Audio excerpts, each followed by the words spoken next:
Hello বন্ধুগণ, সবাইকে জানাই শুভ সকাল। আহা কি আনন্দ আকাশে বাতাসে। এই যে দেখেন, আমি খাইতে আছি।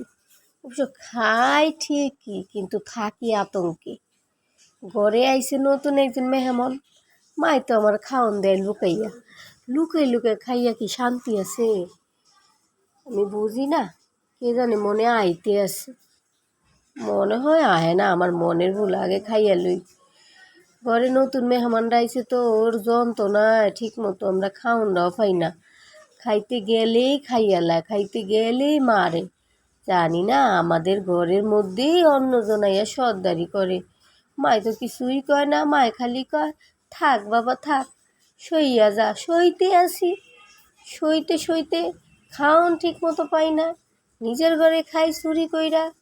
এই যন্ত্রণা আর কই রাখি?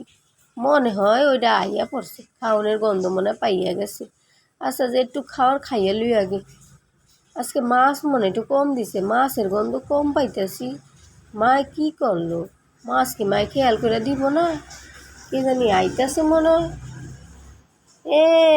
এ না ইয়া পড়তেছে। হায় রে, কি রে না তুই আইসস কে? আরে তুই কেমনে খাস আমি দেখতে আইসি। এটা দেহার কি আছে? আমি কেমনে খাই কখনো দেহস নাই? ছোট থেকে একলাগে বড় হয়েছে, জানোস না কেমনে খাই? আমি দেখ এমনি যন্ত্রণার মধ্যে থাকি। সবসময় মনে হয় নতুন অতিথিটা মনে আইয়া পড়ছে, আইয়া আমার খাওনরা বাঘটা দিয়া কইতাছে সর। আরে তুই যন্ত্রণায় আছস, আমিও তোর যন্ত্রণায় আছি। কত কি করা যায়? আমিও তো ভাবতেছি কি করা যায়। ওরে তো একটা শিক্ষা দেওয়া উচিত, তাই না? শিক্ষা কি আমরা দিতে পারবো? মায় তো ওদের পক্ষে, মায় তো ওর কথা শুনে, আম্মুর কথা তো শুনে না। মায়ের তো তুই মা ওরা বাইর করে দাও। আচ্ছা তোর প্লেটে একটু খাইয়ে নেই।